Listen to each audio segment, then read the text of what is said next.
Okay, good morning to all of you. This is Pradeep Singh, your economics teacher. Today I am going to start new chapter, concept of cost.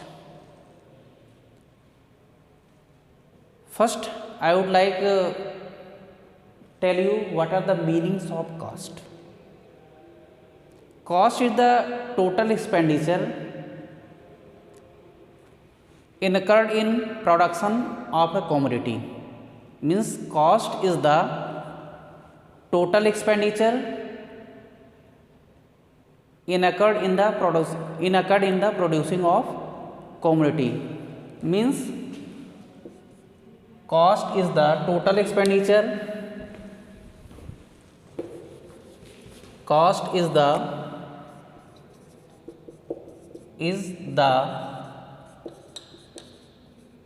total expenditure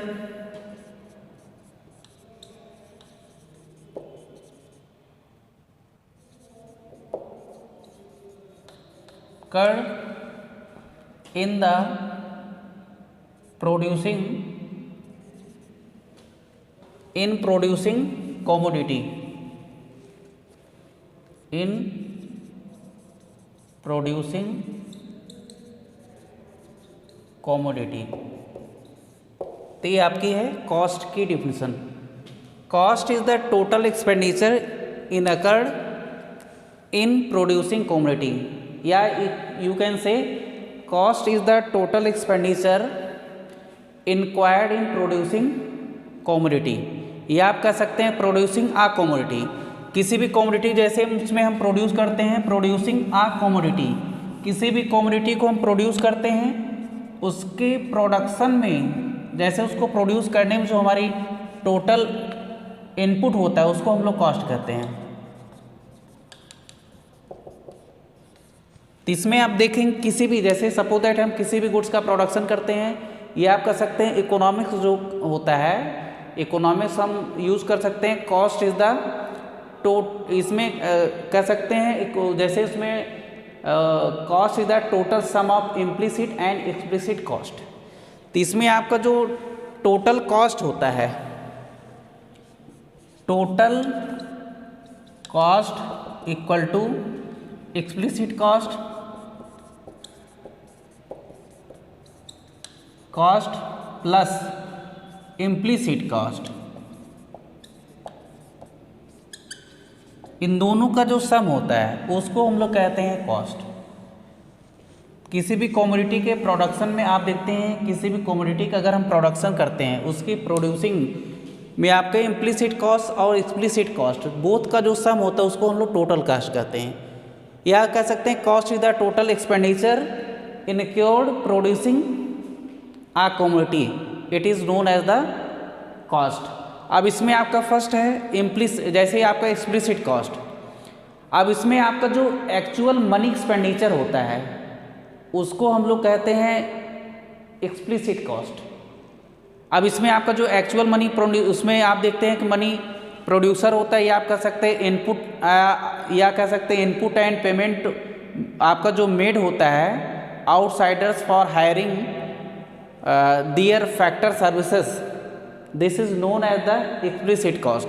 explicit cost में आप कह सकते हैं interest on own capital जो होती है वो आपका उसमें wages paid to the employment, या wages paid to the employees, और आपका rent paid for the hires, या आप कह सकते हैं जैसे इसमें आप देखें हायर परमिट जो होती हैं, ये सब आपके एग्जाम्पल हैं आपके एक्सप्लिसिट कॉस्ट के. और उसमें आपके जो इम्प्लिसिट कॉस्ट होती है इसमें आपका इंटरेस्ट जैसे आप कह सकते हैं interest own capital, rent on own land, वो आपके एग्जाम्पल है आपका इम्प्लिसिट कॉस्ट के. अब इसमें आपका जो इनपुट सप्लाइड होती है, input supplied by owners including normal profit, it is known as the implicit cost. Implicit cost का आपका एग्जांपल होता है जैसे आप कह सकते हैं कि इसमें आपका फॉर एग्जांपल आपका इंटरेस्ट ऑन ओन कैपिटल्स होती है. इंटरेस्ट ऑन ओन कैपिटल जो है आपके उसमें इम्प्लिसिट कॉस्ट एग्जांपल है. और उसमें आप देखते हैं जैसे इंटरेस्ट ऑन ओन कैपिटल, और उसको अंदर जैसे आपका salary for the services entrepreneurs, salary for the services entrepreneurs होते हैं, ये आपके इम्प्लिसिट कॉस्ट के एग्जांपल होते हैं। और उसमें आपका wages paid to the employees, यहाँ पे इसके एग्जांपल्स आप कह सकते हैं wages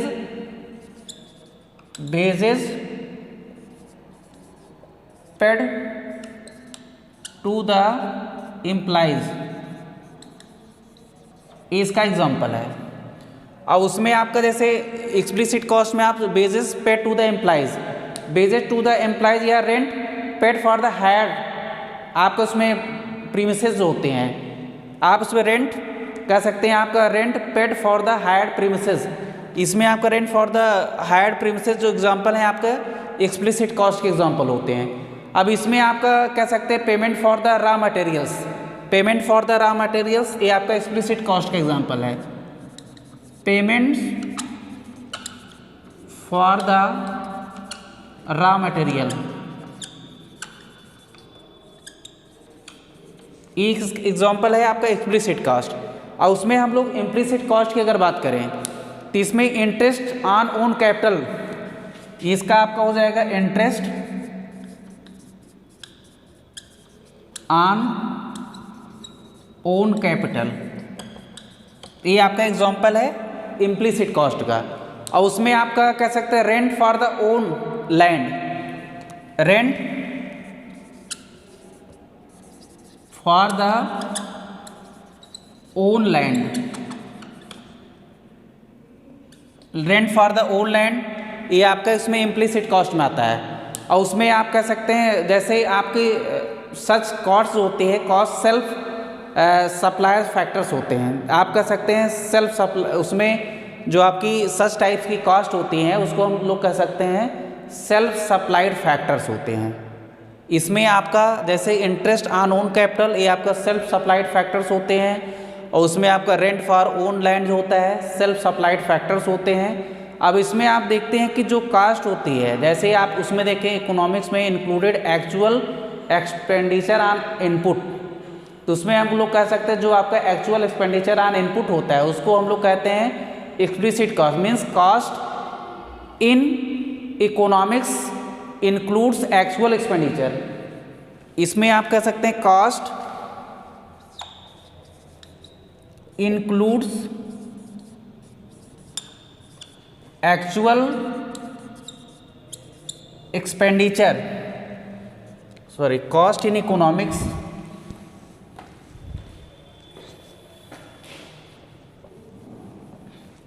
cost in economics include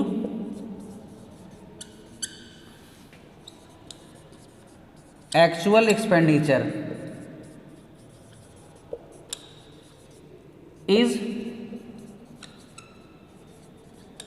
known as explicit cost,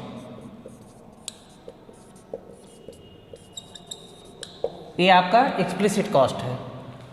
अब इसमें आप देखते हैं कि जैसे आप देखेंगे इसमें आपका एंड इनपुट जो होता है इम्प्यूटेड होता है वैल्यू ऑफ इनपुट्स आपका सप्लाइड बाय द ओनर्स, आप उसमें इसको ये तो आपका जो है कॉस्ट ऑफ इसमें आपका cost in economics include actual expenditure is known as the explicit cost होती है। अगर उसमें हम उसमें जो आपका इम्प्यूटेड वैल्यू होती है, imputed value of the output जो होता है उसको हम लोग जो है या आप कह सकते हैं imputed value of output supplied by the owners, imputed value of output supplied by the owners is known as the implicit cost. इसको हम लोग इसको कह सकते the imputed value of the input supplied by the owners, the imputed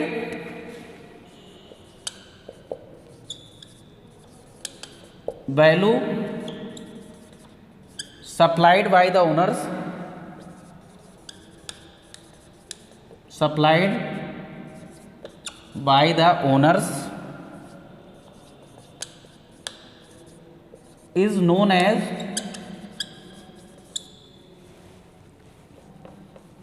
known as implicit cost।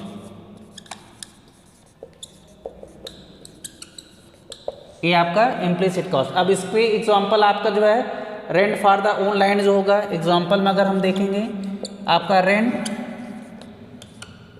Rent for own land. अब इसमें आपका कह सकते हैं कि wages paid to the employees, इसका एग्जांपल इसमें wages paid to the employees, ये आपका एग्जांपल है एक्सप्लिसिट कॉस्ट का। इसमें आपका इसका example rent for own land जो है इम्प्लिसिट कॉस्ट का। तो दोनों में आप देखेंगे कि डिफरेंसेस क्या होते हैं। इम्प्लिसिट कॉस्ट में आप देखेंगे इसमें एक्चुअल एक्सपेंडिचर जो होता है उसको हम लोग कहते हैं इसमें एक्सप्लिसिट कॉस्ट, और उसमें आप देखेंगे जो आपके input supplied by the owners होते हैं उसको हम लोग कहते हैं उसमें आप उसको कहते हैं इम्प्लिसिट कॉस्ट। अब इसमें देखेंगे दोनों में हम लोग डिफरेंसेस क्या हो सकते हैं, जैसे इम्प्लिसिट कॉस्ट क्या होती है और आपके एक्सप्लिसिट कॉस्ट, दोनों में आपके कुछ डिफरेंसेस होते हैं। अब उसमें जैसे हम डिफरेंसेस के अकॉर्डिंग अगर मीनिंग के अकॉर्डिंग देखेंगे तो इसमें आपका इन द पेमेंट मेड जो होता है outsider for the hiring factor of the services, तो इसमें आपका जो पेमेंट होता है आपका इसमें एक्सप्लिसिट कास्ट में ये आपका पेमेंट मेड जो होता है outsider for the hiring factor of services, जो आपके हायरिंग फैक्टर ऑफ सर्विसेज होती हैं इसमें आप देखेंगे कि wages paid to the employees these are hiring factor of the services, so these are examples of the explicit cost. और उसमें आप देखेंगे जो इम्प्लिसिट कॉस्ट होगी इसमें आपका in the cost of the इसमें सेल्फ सप्लाइड इनकम जो होती है या उसमें कह सकते हैं सेल्फ सप्लाइड फैक्टर जो होता है, तो दोनों में आपका सेल्फ सप्लाइड फैक्टर जो होगा वो आपका इम्प्लिसिट कॉस्ट होगा। इसमें आपका जो हायरिंग फैक्टर्स या उसमें कह सकते हैं आउटसाइडर जो फैक्टर्स होते हैं तो outsider factors known as the explicit cost, और उसमें आपका कह सकते हैं आपका जैसे it is the cost of self उसमें सप्लाइड फैक्टर, तो इसमें आपका जो एक्सप्लिसिट कॉस्ट होता है it is cost of self supplied factor, self supplied factors होता है। और उसमें आप देखेंगे दोनों में डिफरेंस सेल्फ सप्लाइड फैक्टर्स होता है, ये आपका जो उसमें जो एक्सप्लिसिट कास्ट होता है ये आपके outsider for hiring factor services, outsider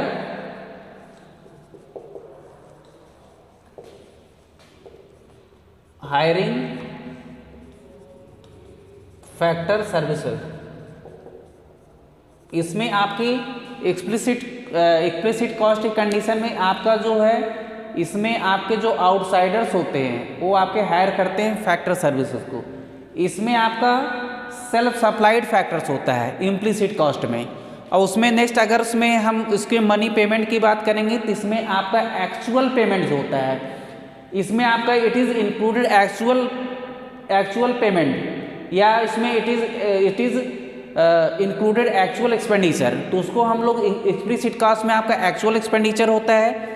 अब उसमें आपका जो इम्प्लिसिट कास्ट होता है उसमें हमारी इन्वॉल्व होती हैं, उसमें आपका जैसे इन्वॉल्व होंगी इसमें आपका कह सकते हैं कि जो आपके सप्लाइड फैक्टर्स होते हैं, सप्लाइड फैक्टर्स या वैल्यू ऑफ फैक्टर्स होता है ओन्ड बाय द फर्म, इसमें वो आपका जो है सप्लाइड उसमें आपका इन्वॉल्व होता है। जैसे इसमें आपका there is no money payment involve, तो इसमें आपका मनी पेमेंट इन्वॉल्व होता है, इसमें आपका मनी पेमेंट इन्वॉल्व नहीं होता है। अगर इसमें हम लोग देखते हैं कि मनी पेमेंट यहाँ पे आपका इम्प्लिसिट कॉस्ट में आपका मनी पेमेंट आप कह सकते हैं there is no money payment involve,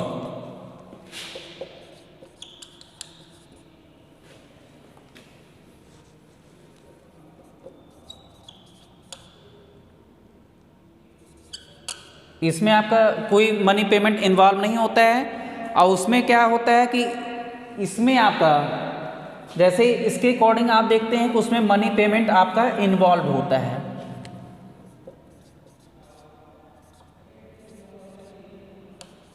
इसमें आपका अगर इसकी बात करेंगे तो इसमें आपका मनी पेमेंट यहाँ पे देखेंगे आपका मनी पेमेंट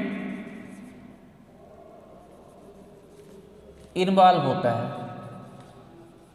इसमें एक्सप्लिसिट कास्ट में आपका मनी पेमेंट भी इन्वॉल्व होता है और उसमें आपका जो इम्प्लिसिट कास्ट होती है, इम्प्लिसिट कास्ट में आपका कोई मनी पेमेंट इन्वॉल्व नहीं होता है। अब इसमें अगर एग्जांपल के अकॉर्डिंग हम देखेंगे, पेमेंट ऑफ वेजेस होती हैं, आपका रेंट होता है, वो आपका इन्वॉल्व होगा इसमें इम्प्लिसिट कॉस्ट में, और उसमें इंटरेस्ट ऑन कैपिटल जो होता है। अब इसमें देखो आपका इंटरेस्ट ऑन कैपिटल यहाँ पे ये आपका इम्प्लिसिट कॉस्ट में इन्वॉल्व होगा। एक्सप्लिसिट कॉस्ट में उसमें आपका पेमेंट हुआ, पेमेंट ऑन वेजेस हो गया, रेंट हो गया, इंश्योरेंस होगा, इंश्योरेंस प्रीमियम जो होता है, rent, insurance premium, wages pay to the employees, payment for the raw materials, these are involved in explicit cost. और उसमें आपका जो इम्प्लिसिट कॉस्ट होता है, इम्प्लिसिट कॉस्ट में इंटरेस्ट ऑफ कैपिटल, उसमें कह सकते हैं इंटरेस्ट ऑन ओन कैपिटल, जैसे उसमें आपकी अपनी संपत्ति है उस पर जो इंटरेस्ट मिलता है वो आपका इम्प्लिसिट कॉस्ट में इन्वॉल्व होता है। Rent for the own land है तो उसमें आपका rent for the own land, जैसे कोई फैक्ट्री हम लोग इस्टेब्लिश कर रहे हैं अपनी लैंड में, तो उसमें उसका जो इंटरेस्ट होता है वो आपका इन्वॉल्व होगा इसमें इम्प्लिसिट कॉस्ट में। तो इस तरह से आप उसमें हम लोग जो है दोनों में डिफरेंसेस देख सकते हैं। What are the difference between explicit cost and implicit cost में आप उसमें कर सकते हैं, in explicit cost there is payment made to the outsider for hiring services, means there is, आप कह सकते हैं means it is payment made of outsider hiring factor services, means explicit cost it is the payment made to outsiders for hiring factor services, and implicit cost it is the cost of self supplied factors. Implicit cost it is called the cost of self supplied factors। दोनों में difference समझ में आ गया। इसमें आपका जो explicit cost होती है इसमें it is made payment for hiring factor services, means it is payment made for outsider hiring services, but implicit cost it is the cost of self supplied factors, clear। and next इसमें आपका factor payments are involve in explicit cost, but in implicit cost there is no factor payments are involved in implicit cost। according to example, जैसे इसमें payment for raw materials involves in explicit cost, but interest on own land, interest on own capital, these are involves in implicit cost. So cost के जैसे इसमें आपका total cost equal to sum of explicit cost and implicit cost. तो इसमें economics में आपका जो total cost होती है, टोटल कास्ट इक्वल टू आपके explicit cost and implicit cost, both का जो सम होता है उसको हम लोग कॉस्ट कहते हैं। अब इसमें देखेंगे जैसे आपका एक्सप्लिसिट कास्ट जो होता है उसका नेचर जो होता है, इसमें आपका कॉन्ट्रेक्चुअल पेमेंट होता है। एक्सप्लिसिट कॉस्ट में आपका कॉन्ट्रेक्चुअल पेमेंट होता है। इसमें हम लोग कह सकते हैं there are contractual payment involves in explicit cost। इसमें आपका जो explicit cost होता है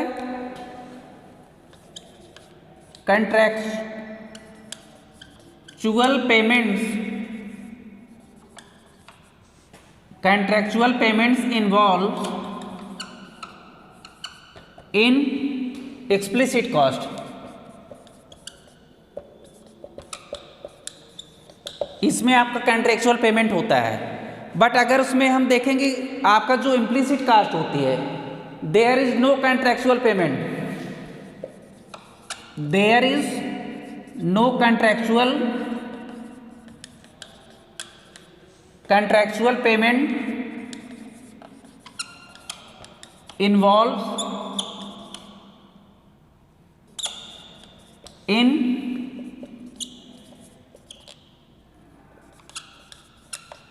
implicit cost।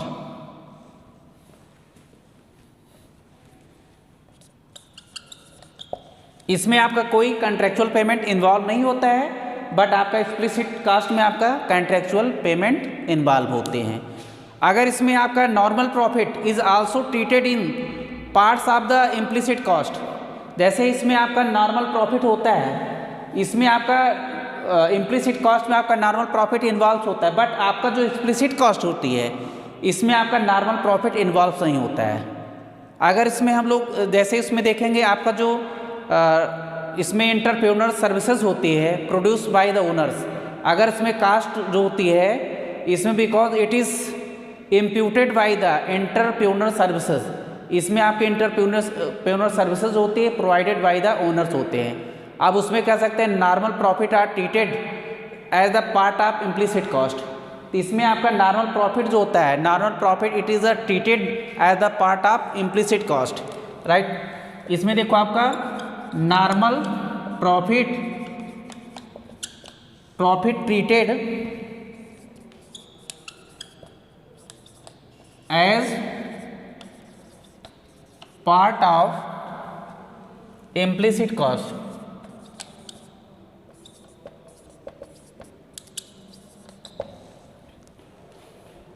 इसमें आपका उसमें normal profit is not treated as part of the implicit cost, implicit cost में आपका जो नॉर्मल प्रॉफिट होता है उसका पार्ट नहीं होता है, और उसमें आपका जो जैसे नॉर्मल प्रॉफिट ओनली जो है इम्प्लिसिट कॉस्ट का पार्ट होता है, बट इम्प्लिसिट कॉस्ट का पार्ट नॉर्मल प्रॉफिट नहीं होता है।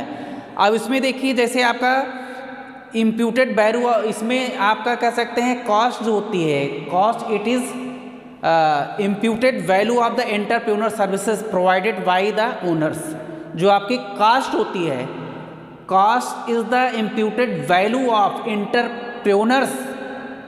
Entrepreneur services provided by the owners, जो उसमें आपका कह सकते हैं इम्प्यूटेड जो वैल्यू होती है, क्योंकि कॉस्ट जो होती है इट इज़ इम्प्यूटेड वैल्यू होती है। इम्प्यूटेड वैल्यू किसकी होती है? इसमें imputed value of entrepreneur services provided by the owners, जो ओनर्स के थ्रू उसमें एंटरप्रेन्योर सर्विसेज प्रोवाइड होती हैं वो आपको इम्प्यूटेड होती है कॉस्ट में, तो ये आपका उसमें इसको हम लोग जो है कॉस्ट को डिफाइन किए, मीनिंग ऑफ कॉस्ट। अगेन अब इसमें आपका जो कॉस्ट होता है cost is the total expenditure incurred producing a commodity. Cost is the total expenditure incurred producing a commodity. अब इसमें आपका जो कॉस्ट होता है in economics implicit cost and explicit cost का जो सम होता है वो आपका टोटल कॉस्ट होता है। अब इसमें आपका जो इसमें एक्सप्लिसिट कॉस्ट होती है इसमें आपका कह सकते हैं कि जो एक्चुअल एक्सपेंडिचर होता है in economics cost in economics included actual expenditure is known as the explicit cost. अब इसमें आपका जो इम्प्लिसिट कॉस्ट होती है इसमें आपका imputed value supplied by the owners is known as the implicit cost. इसमें आपका इम्प्यूटेड वैल्यू जो आप कह सकते हैं imputed value supplied by the owners is known as the implicit cost. And आपका कॉस्ट जैसे included actual expenditure cost is included actual expenditure is known as the explicit cost. For example इसमें आपका जैसे आप उसमें आपका कह सकते हैं पेमेंट ऑफ वेजेस, इसमें पेमेंट ऑफ वेज रेंट, इसमें insurance premium, these are examples of explicit cost and interest on payment इसमें interest on capital interest उसमें rent of own land, these are examples of implicit cost। but in explicit cost contractual payments are involved in explicit cost but there is no contractual payment involved in implicit cost। और उसमें आपका देखेंगे next आपका there is उसमें normal profit treated is part of implicit का, जो आपका normal profit होता है नॉर्मल प्रॉफिट जो है आपका उसमें आपकी इम्प्लिसिट कॉस्ट का पार्ट होता है, बट आपका नॉर्मल प्रॉफिट जो है एक्सप्लिसिट कॉस्ट का कोई पार्ट नहीं होता है। एक्सप्लिसिट कॉस्ट में आपका contractual payments are involved in explicit cost, but there is no contractual payments involved in implicit cost. ये दोनों में आपके डिफरेंसेस हैं. अब इसमें देखेंगे आपका जो अगर इसके अकॉर्डिंग हम लोग देखते हैं कि आपका जो कास्ट होती है, cost because it is imputed value of entrepreneurs services produce by the owner. क्योंकि आपकी जो कास्ट होती है ये आपकी इम्प्यूटेड वैल्यूज होती है. अब इसमें देखेंगे इम्प्यूटेड वैल्यूज किसकी होती है, इसमें एंटरप्रेन्योर सर्विसेज होती हैं. Entrepreneur services produce in the owners या उसमें प्रोड्यूस बाय द ओनर्स, जो उसमें आपके ओनर्स की एंटरप्रेन्योर सर्विसेज होती हैं वो कास्ट में आपकी इम्प्यूटेड होती हैं. अब ये आपको इसमें अभी हम लोग जैसे आपका अपॉर्चुनिटी कॉस्ट होती है, ये सब तो आपको नेक्स्ट उसमें हम लोग जो है लेक्चर में स्टडी करेंगे.